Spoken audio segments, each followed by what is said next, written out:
diskusi dan eksaminasi.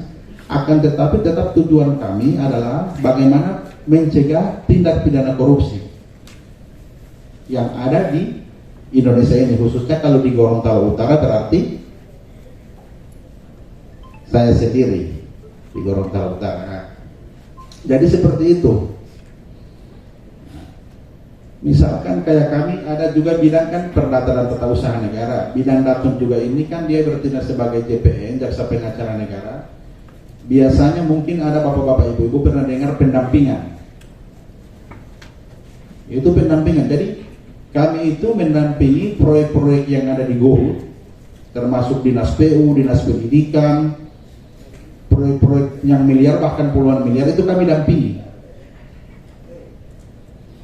Karena kami dampingi itu berarti tujuan kami itu bagaimana cara pencegahannya. Gitu. Nah, jadi saya berharap dalam hal bapak-bapak dan ibu-ibu, mungkin bapak-bapak dan ibu-ibu sudah berapa lama dilantik? 4 bulan. Jadi saya berharap di dalam program dana desa nanti dalam hal kepala desa maupun aparat desa dalam hal pengelolaan anggaran dana desa, saya mohon tolong dibantu, tolong mereka didukung, berikan masukan, silakan diawasi, tapi berikan masukan yang bagus. Ketika ada sesuatu yang tidak, mari dimusyawarahkan. Karena terkadang laporan kan, ada lapor ini, lapor. Saya kadang-kadang banyak laporan yang masuk juga ke saya lihat, waduh banyak kali laporan. Tapi namanya tetap laporan kan, tetap saya harus tindak lanjuti kan. Nah, saya tindak lanjuti, ternyata karena laporan begini, ini, tanda tangan, ada masyarakat, mewakili masyarakat gini. Begitu saya turun, saya klarifikasi. Awalnya kan saya harus klarifikasi dulu. Namanya saya keluarkan sprintut, surat perintah tugas. Saya dulu keluarkan surat perintah penyelidikan. Jadi awalnya itu saya keluarkan dulu sprintut, saya klarifikasi. Ternyata antara laporan dengan di lapangan itu kok tidak sama. Itu. Kalaupun ada laporan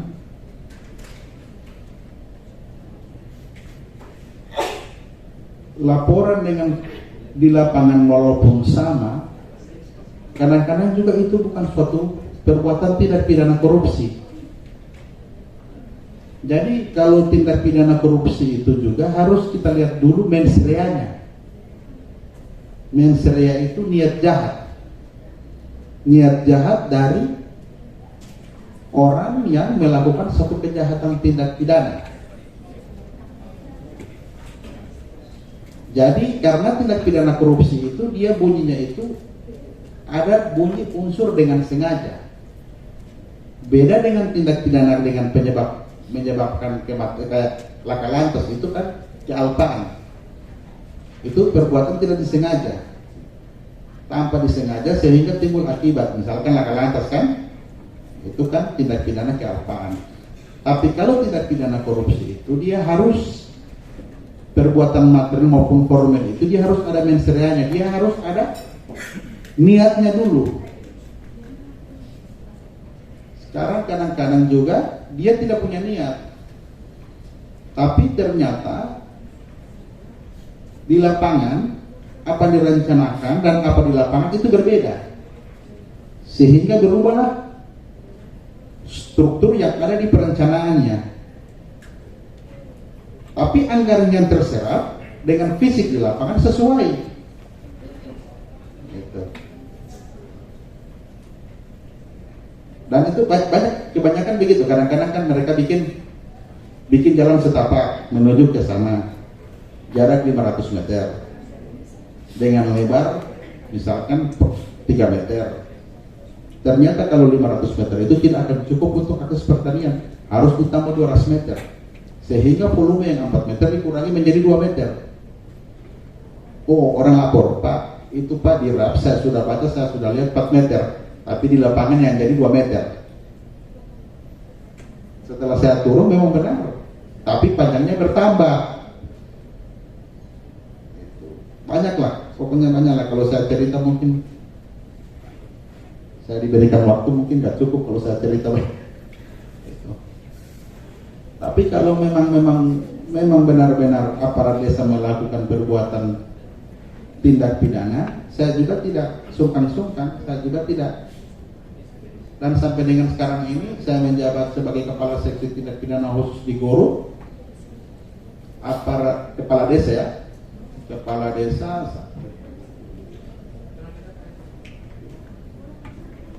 udah 3 yang saya proses, 1 bendahara gitu. Sampai dengan saat ini baru 3. Sebenarnya saya berharap jangan sampai ada, cuma ya tetap ada lah gitu. Mungkin diskusi ini saya lebih suka, mungkin kita diskusi aja lebih enak biar kita bisa sharing kan gitu. Mungkin itu yang bisa saya sampaikan. Nanti akan berkembang di diskusi nanti. Pak, ada acara diskusi tanya jawab Pak. Nanti kita akan berkembang di diskusi nanti. Lebih dan kurangnya saya ucapkan terima kasih. Assalamualaikum warahmatullahi wabarakatuh. Baik Bapak Ibu BPD yang saya hormati, demikian materi singkat yang telah disampaikan oleh Bapak Roli Lamosu SH.MH sebagai Kepala Seksi Tindak Pidana Khusus ya di Gorontalo Utara.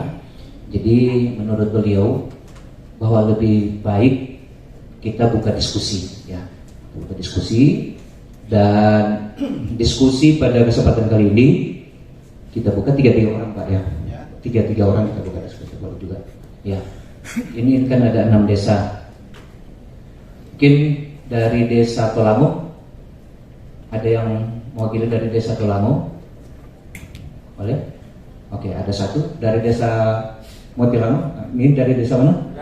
Ilangata. Oke, 1 dari desa sebelah, dari Tolongio. Oke, jadi masih ada 1. Ya. Jadi setelah pertanyaan dijawab. Oke, dan kita mulai dari desa Tolango. Ya.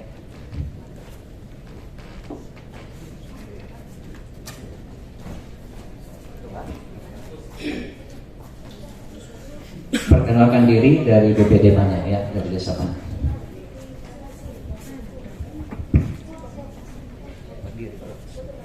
Nama dari desa mana?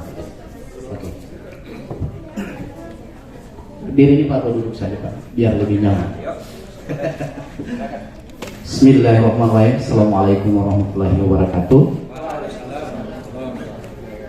Yang saya hormati Pak Kajari, Kabupaten Gorontalo Utara, Bapak Moderator, teman-teman anggota BPD, ada juga panitia, dan saya kira ada juga kepala-kepala desa yang masih hadir di tempat ini. Alhamdulillah kita masih diberikan kekuatan kesehatan sehingga kita masih dapat melaksanakan kegiatan pada sore hari ini. Baik, untuk mempersingkat waktu, saya dari Desa Tolango, BPD Desa Tolango.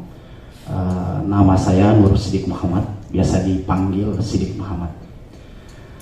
Kami dari Desa Tolango, kebetulan saya juga baru dilantik sekitar 4 bulan yang lalu, dan ini satu suasana di mana kami masih beradaptasi, dalam proses beradaptasi. Ada beberapa hal yang ingin kami mintai penjelasan ke Pak Kajari. Tadi menarik sekali apa yang disampaikan terkait pencegahan. Nah, ada beberapa problem yang kami temui di desa.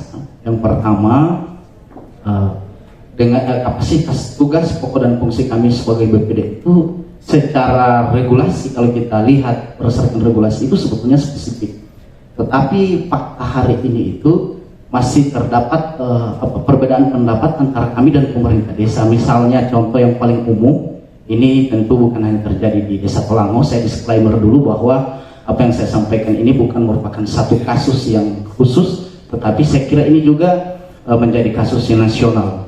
Misalnya dalam proses RAB misalnya RAB itu bagi kami, dan kalau kita tinjau di dalam regulasi itu, tentu itu menjadi kewenangan BPD sangat full. Dan di dalam RAB itu kan ya memuat secara rinci lah di dalam, akan tetapi ada beberapa ketika kami meminta misalnya di desa-desa, dan ini juga masih terjadi secara umum di khususnya di Kabupaten Gorontalo Utara, itu dianggap masih rahasia negara, adalah istilahnya buka-bukaan tapi jangan telanjang. Nah, sementara menurut kami mau mengawasinya di mana? Bagaimana kami melakukan pencegahan?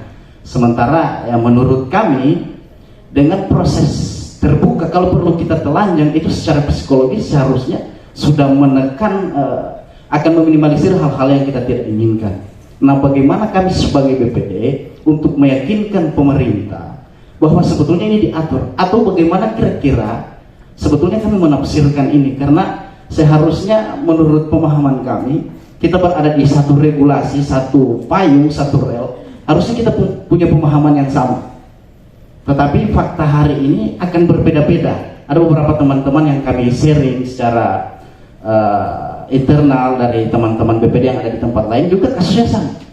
Nah, ternyata ketika kami konfirmasi ke beberapa teman-teman yang ada di, katanya ini memang sudah lama. Nah, kira-kira bagaimana kami mau membuka ruang bahwa ini supaya lebih mengena dengan apa yang menjadi tema kita hari ini, inovatif dan kreatif, itu bagaimana kemudian ini meyakinkan secara formal, apakah itu ada penyampaian memang harus dari pihak atas yang menyampaikan ke pemerintah desa bahwa ini sudah bukan rahasia negara lagi. Saya kira itu dulu poinnya.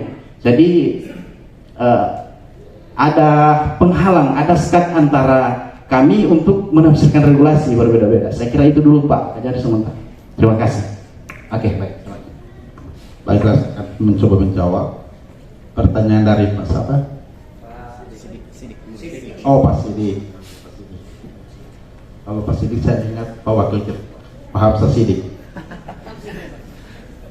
Kalau Pak Wakil Ketua itu kebetulan dengan saya tetangga kan di kota kan. Nah, jadi begini Pak, untuk masalah RAB, rencana anggaran belanja itu memang desa, dalam hal ini antara kepala desa, sekretaris desa dan bendahara desa.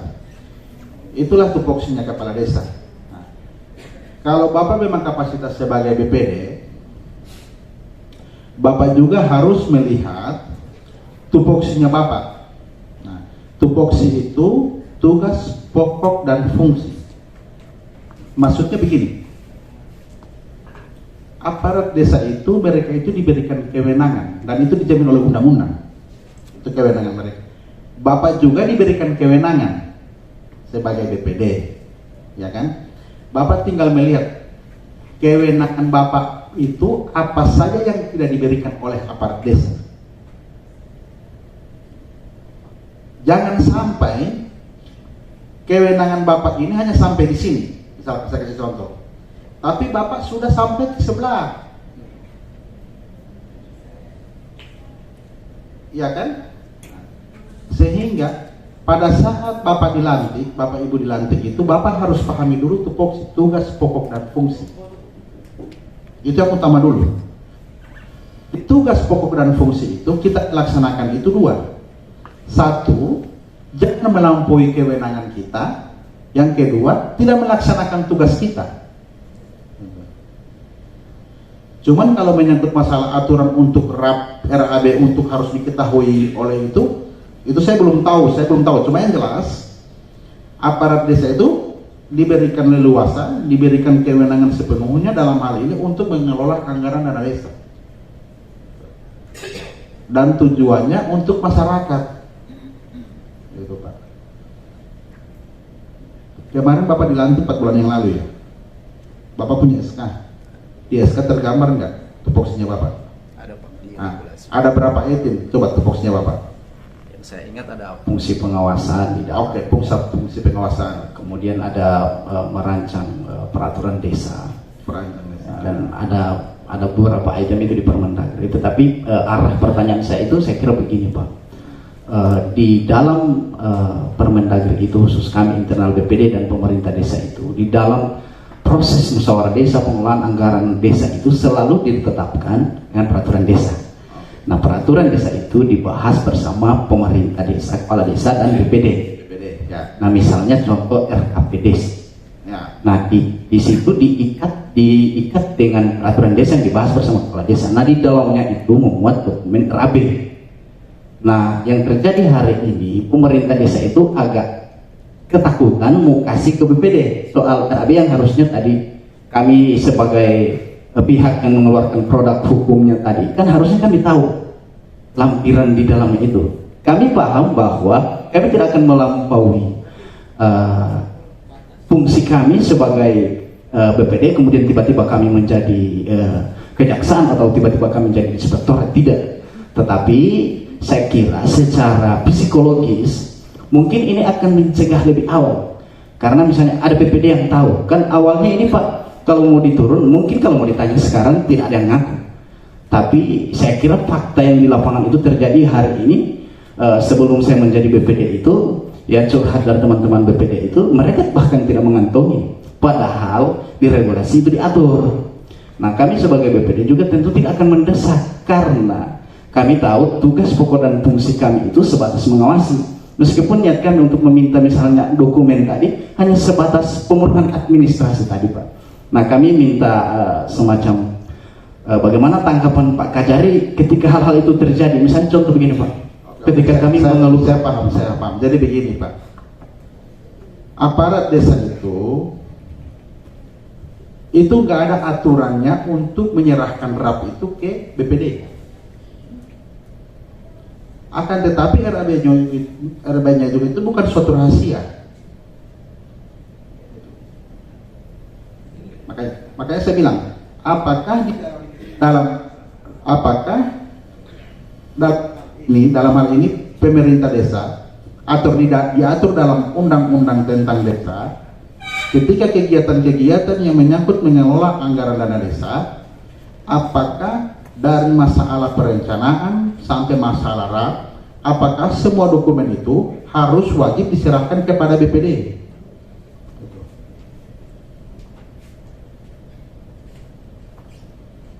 Jadi sekarang ini kalau saya melihat, saya mencermati maunya Bapak ini kan semua perencanaan RAB semua itu harus semua diserahkan ke BPD juga, begitu Pak?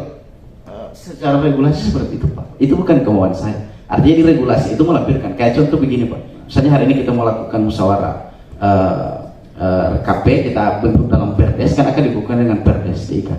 Itu yang di dalamnya itu ada dokumen RAB, ada rencana. Nanti di RAB itu ada namanya DAK atau ada banyak di situ yang diatur. Tetapi secara keseluruhan itu pengalaman kami dan ini memang tidak apa yang saya sampaikan ini mungkin bukan dalam bentuk pencermatan secara akademik, tetapi paling tidak ini informasi yang saya terima ini sudah berlarut-larut.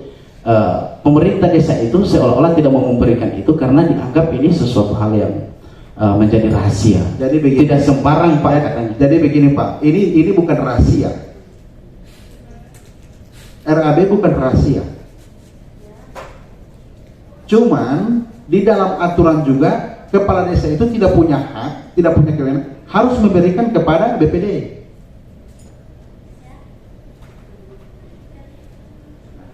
Kalau memang diatur dalam undang-undang dan itu dijelaskan memang benar-benar di dalam ditekankan dalam undang-undang, kepala aparat desa dalam hal mengelola anggaran dana desa wajib menyusun, ya kan?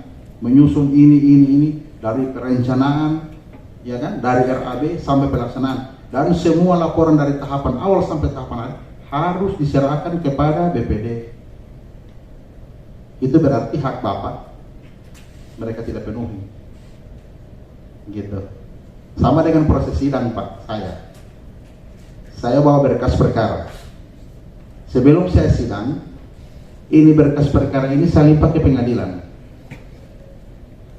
Saya limpah berarti saya serahkan ke majelis hakim untuk masalah pembuktian. Pada waktu proses sidang, pengacara, penasihat hukum terdakwa pengacara itu minta BAP dari saya. Saya bilang, ini memang dokumen negara, tapi ini bukan rahasia. Tapi di dalam undang-undang itu kami tidak diatur untuk menyerahkan kepada pengacara.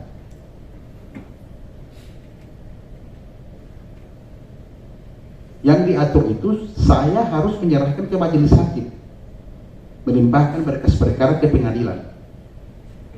Tapi dalam undang-undang untuk berkas perkara saya mau serahkan ke pengacara, itu saya tidak ada undang-undang mengatur hal seperti itu. Ya kan? Tapi tiba-tiba pengacara datang ke majelis hakim minta difotokopi, majelis hakim kasih, karena juga mau perolehan saya kasih. Tapi kalau aturan untuk memberikan itu saya tidak diatur, undang-undang tidak mengatur. Jadi seperti itu Pak.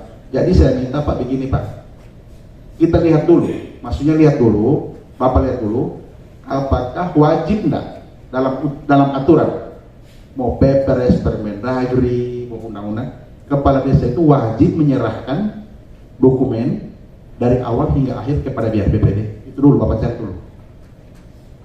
Kalau ada Bapak datang ke saya, baru Bapak bilang kepala desa mana enggak kasih, saya akan datangi dia. Oke Pak? Oke, terima kasih. Udah cukup ya? Oke, baik. Oke, baik, kita ke Desa Ilangata yang kedua. Tolong Pak, mic-nya di ya, Desa Ilangata. Nama jangan lupa Pak, nama. Terima kasih. Assalamualaikum warahmatullahi wabarakatuh. Nama saya Kardiato Sulu, anggota BPD. Dan mohon maaf juga mungkin saya tidak dari ketua saya, Ibu Regina Mayamati SH. Terima kasih Pak Jaksa. Di sini kami kalau anggota BPD Pak bukan ahli hukum. Kalau berbicara hukum mungkin Bapak lebih tahu, karena pengalaman kami sebagai masyarakat, hukum ini juga membingungkan Pak, karena masing-masing punya tafsiran masing-masing. Ya. BPD juga kami juga sebagai hukum, karena ada juga lembaga, karena ada di situ kan payung hukumnya. Cuma kami tertarik apa diterangkan oleh Bapak Jaksa tadi, bahwa Bapak tadi ini selama sebagai jaksa di Korup sudah memproses beberapa masalah tentang desa. Kami juga tidak perlu terlalu bertanya, mungkin juga kan perlu tahu kira-kira masalah seperti apa yang Bapak sudah eksekusi tentang kepada saya, supaya kami juga tahu. Itu seperti itu Pak. Kemudian juga kami selalu anggota BPD Pak, di sini sebagai mitra kepala desa. Mohon maaf juga, mungkin barangkali juga bahwa kemarin juga sudah terjadi kepada kami sebagai anggota BPD yang lama Pak. Kemarin mungkin juga sudah dikenal oleh pemerintah daerah bahwa kemarin BPD Desa Ilangata merekomendasikan pemberhentian kepala desa Ilangata yang kemarin barangkali sudah ditanjuli oleh Pemda. Nah, barangkali juga itu merupakan suku kata hukum dari BPD, dan juga barangkali itu masih ditafsir hukum oleh lembaga-lembaga ada di atas. Itu juga barangkali seperti apa itu Pak? BPD itu katanya BPD itu cacat hukum pemberhentian. Ada payungnya itu. Ini juga barangkali yang menjadi pemikiran-pemikiran sebagai anggota BPD. BPD kalau itu kekuatan BPD sudah mengusulkan, tapi ditafsirkan oleh lembaga ada di tingkat birokrasi cacat hukum. Ya barangkali seperti itu menjadi tafsiran kami. Nah, bukan untuk menuntut, barangkali juga ada penjelasan-penjelasan Bapak Jaksa tentang tafsiran-tafsiran tentang kebijakan BPD ini, barangkali seperti itu Pak. Terima kasih. Baiklah, saya akan coba menjawab Pak. Yang pertama Bapak bertanya menyangkut masalah desa yang bermasalah, bagaimana kasusnya Pak? Saya dihitung sampai dengan saat ini sudah 19 kepala desa yang saya jebloskan ke dalam penjara Pak.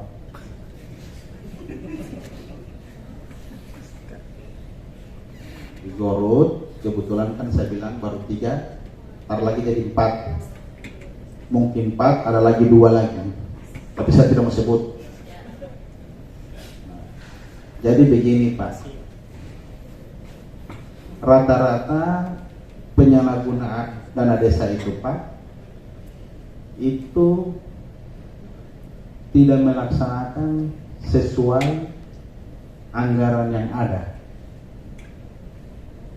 Jadi aparat desa itu dalam hal kepala desa itu melakukan penyelewengan dana desa itu dalam hal tindak pidana korupsi itu rata-rata itu saya jerat dengan pasal 2 pasal 3. Jadi kalau menyangkut pasal 2 pasal 3 itu berarti dia menyangkut masalah menyalahgunakan kewenangan. Jadi di Undang-Undang Tindak Pidana Korupsi itu Pak, Undang-Undang Nomor 31 Tahun 99 sebagaimana telah diubah dan ditambahkan dengan Undang-Undang Nomor 20 Tahun 2001, itu di pasal 2 pasal 3 itu setiap orang dengan sengaja menyalahgunakan kewenangan, kesempatan, jabatan sarana yang ada padanya sehingga mengakibatkan kerugian negara atau merusak perekonomian negara. Jadi yang kena mereka itu Pak di menyalahgunakan kewenangan. Di menyalahgunakan kewenangan juga itu ada dua Pak yang dimaksud dengan menyalahgunakan kewenangan. Satu, dia melaksanakan melampaui kewenangan yang sudah diberikan. Yang kedua, dia tidak melaksanakan kewenangannya. Dengan dua perbuatan yang dilakukan itu timbullah akibat. Akibat itu adalah kerugian keuangan negara.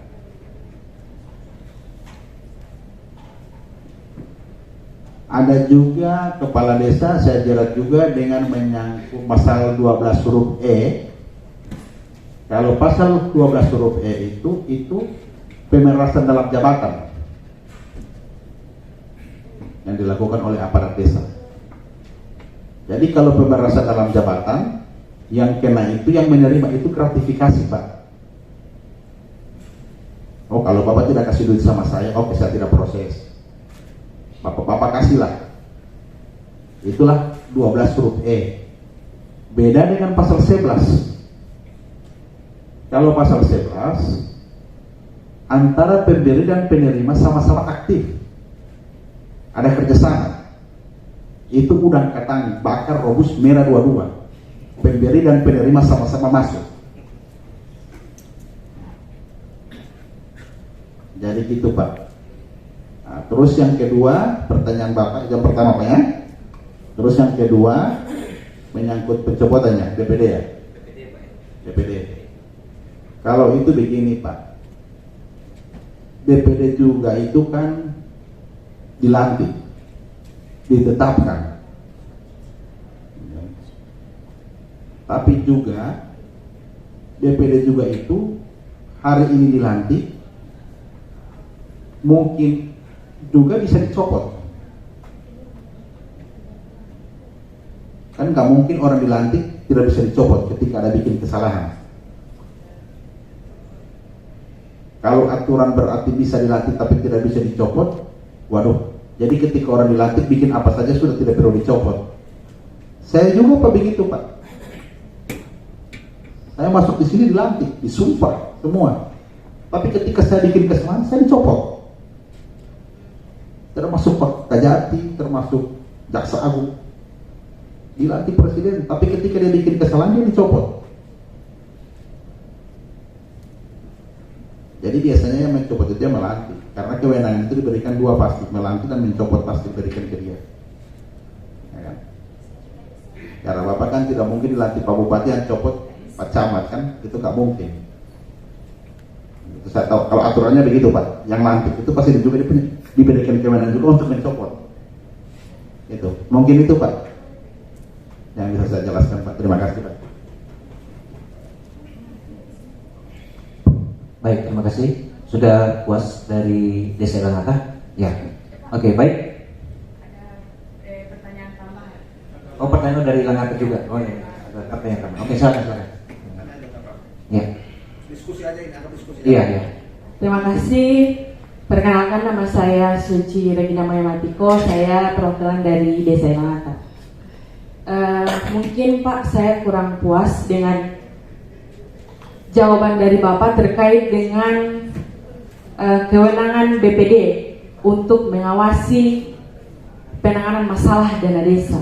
Nah, sesuai dengan Perda Gurun nomor 1 tahun 2017 tentang Badan Permusyawaratan Desa, yaitu ada di bab 4 fungsi dan tugas pasal 19 ayat C, mohon maaf huruf C, yaitu melakukan pengawasan kinerja kepala desa. Ya. Ketika kami BPD melakukan pengawasan kinerja kepala desa, khususnya dana desa, kami minta RAB, tidak dikasih. Lalu dasar untuk kami melakukan pengawasan itu di mana? Mungkin itu yang jadi pertanyaan besar selama saya bertugas jadi BPD di Desa Ilahata. Makanya tadi saya juga sudah menjawab, Bu. Tugas Ibu memang benar. Saya tidak pernah bantah. Tugas Ibu adalah sebagai pengawas dalam hal melakukan pengawas pemerintah desa dalam hal pengelolaan anggaran di desa. Benar, saya sependapat. Yang saya pertanyakan juga ke Bapak pertanyakan tadi, apakah di dalam aturan Perda, Perbu, Pergub atau undang-undang desa itu sendiri menyebutkan apakah dalam hal ini aparat desa berkewajiban untuk memberikan salinan RAB dalam hal ini dari perencanaan, pelaksanaan sampai dengan hasil hasil pekerjaan. Itu saya tanyakan dulu. Nah, kalau ada aturan itu yang jelas mengatur, berarti kepala desa itu salah ketika tidak menyerahkan kepada bapak-bapak dan ibu-ibu. Itu wajib. Karena semua itu diatur dalam undang-undang, Bu. Ada yang wajib, ada yang tidak. Kalau itu wajib dan dia tidak melaksanakan, berarti itu salah. Tapi kalau itu tidak diatur dan maunya kita untuk harus dapat, saya nggak bisa ngomong kalau begitu. Iya kan? Nah, saya kasih contoh tadi kayak proses kalau saya sidang. Saya jelaskan tadi Bapak. Di dalam hukum acara pidana, jaksa penuntut umum itu wajib melimpahkan berkas perkara ke pengadilan, yaitu kepada majelis hakim. Titik. Begitu proses sidang, pengacaranya meminta BAP sama saya. Saya tidak wajib untuk menyerahkan. Kalaupun saya masyarakat tidak masalah, karena juga ini bukan juga saya terbuka nih, gitu. Atau mungkin majelis hakim mau kasih, silakan. Karena RAB bukan rahasia. Cuman yang jadi pertanyaan saya juga, apa wajib dalam hal ini aparat desa untuk menyerahkan dari awal pekerjaan sampai akhir pekerjaan ke pihak BPD? Memang, dan saya juga tidak bantah, saya juga mengakui bahwa pihak BPD itu adalah sebagai pengawas kegiatan dalam hal pengelolaan anggaran dana desa maupun alokasi dana desa. Mungkin begitu, Bu. Terima kasih. Lalu Pak, bagaimana kita melaksanakan tugas kita sesuai dengan amanat Perda, yaitu melakukan pengawasan kinerja? Apa dasar kita untuk melakukan pengawasan tersebut, sedangkan kita tidak diberikan kewenangan untuk mendapatkan RAB? Begitu. Ketika sesuai dengan penyampaian Bapak minta kepada kami selaku BPD di Kecamatan Anggrek untuk melakukan pencegahan dan pengawasan tentang penanganan masalah dana desa. Lalu apa dasar kita untuk melakukan pengawasan tersebut, sedangkan kita tidak terima RAB? Kayak ada pembangunan di desa, rumah sehat, lalu pembangunan tersebut tidak sesuai dengan RAB yang dirancang oleh teknis desa. Lalu bagaimana dasar kita untuk melapor ke kepolisian, ke kejaksaan bahwa di desa ini ada terjadi korupsi? Benar, Bu. Saya sependapat dengan Ibu. Saya sependapat. Mungkin ini mungkin ya. Ini saya yang bermungkin-mungkin berandai-andai ya. Mungkin kepala desanya Ibu yang tidak mau menyerahkan. Tapi mungkin di desa lain menyerahkan. Tapi kalau kewajiban untuk menyerahkan itu mana aturannya? Itu yang saya tanya.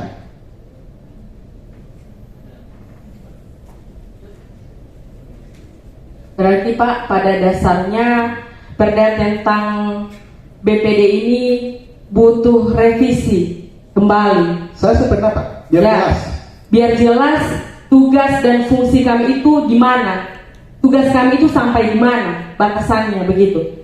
Ketika saya punya temuan di desa terkait dengan pembangunan rumah sehat, ada masyarakat yang melapor bahwa kami kekurangan begini, lalu kami laporkan ke kepala desanya bilang, ngoni petugas itu cuma sebatas mengawasi, ngoni bukan inspektorat. Saya tidak setuju Pak. Sedangkan di Perda menegaskan bahwa kami selaku BPD harus melakukan pengawasan kinerja kepala desa.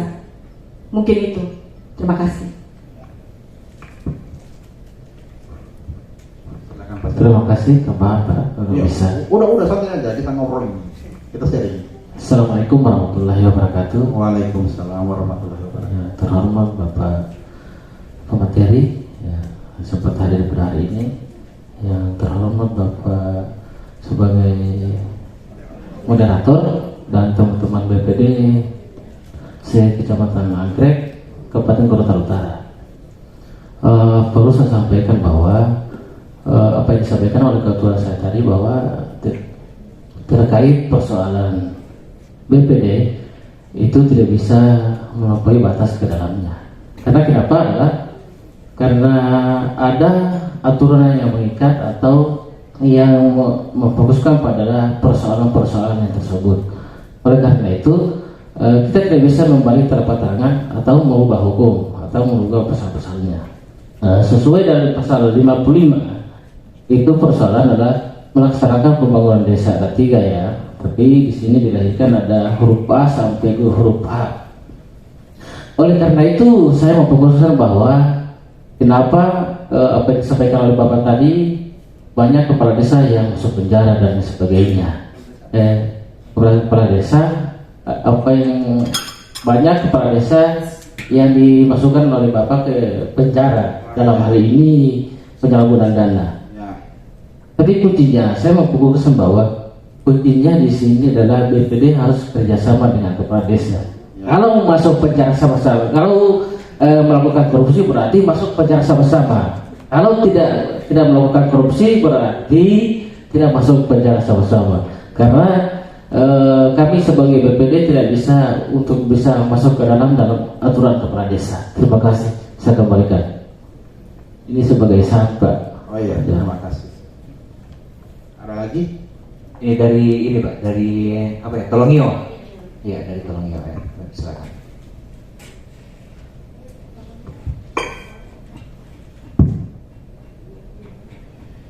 Terima kasih. Assalamualaikum warahmatullahi wabarakatuh. Waalaikumsalam warahmatullahi wabarakatuh. Saya Mas Durham Husain, anggota BPD Desa Tolongio.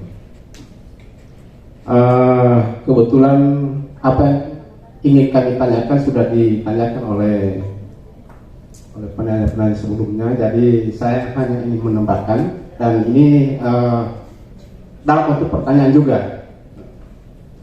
Namun apa yang kami tanyakan ini tidak merupakan kasus di desa. Seperti apa Bapak sudah jelaskan tadi bahwa dalam melaksanakan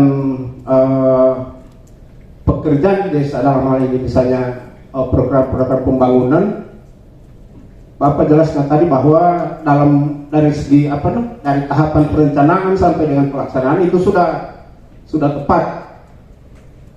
RAB-nya sudah tepat, tetapi dalam pelaksanaannya pekerjaan itu tidak selesai. Misalnya angkanya sudah sesuai sekian-sekian, tapi ya pada pelaksanaannya terakhir itu tidak mencapai hasil yang apakah itu alasannya mungkin dalam perencanaan tidak kurang tepat atau bagaimana, sehingga menyebabkan pelaksanaan pekerjaan itu tidak selesai. kira-kira bagaimana tindakan dari kami dari BPD, karena kami tahu di samping kami melaksanakan fungsi pengawasan atau fungsi kontrol, kami juga harus melakukan kerjasama yang baik antara BPD dengan kepala desa. Kebetulan, bukan kebetulan, biasanya Pak, dalam satu pekerjaan itu biasa ada dari masyarakat, unsur masyarakat atau unsur LPM yang secara tidak langsung mengawasi pekerjaan di desa, sehingga pekerjaan ini dilaporkan ke pihak, misalnya ke kepolisian atau langsung ke kejaksaan. Sementara kami tidak. Kira-kira bagaimana dari pihak kejaksaan mempersepsikan permasalahan ini, Pak? Mungkin cuma itu dari. Terima kasih. Assalamualaikum warahmatullahi wabarakatuh. Waalaikumsalam warahmatullahi wabarakatuh. Baik Pak, saya coba menjawab Pak. Jadi ketika ada program, dalam hal ini program kegiatan dana desa, antara perencanaan dengan fisik di lapangan tidak sesuai. Dalam hal ini pekerjaan tidak selesai. Memang begitu Pak. Terkadang pekerjaan ini yang sudah direncanakan, misalkan pembuatan rebat beton, yang direncanakan misalkan 200 meter dengan anggaran, anggap ini Pak ya, 200 meter dengan anggaran 200 juta. Ternyata di lapangan tidak sampai 200 meter, hanya 150 meter, sehingga terdapat selisih 50 meter.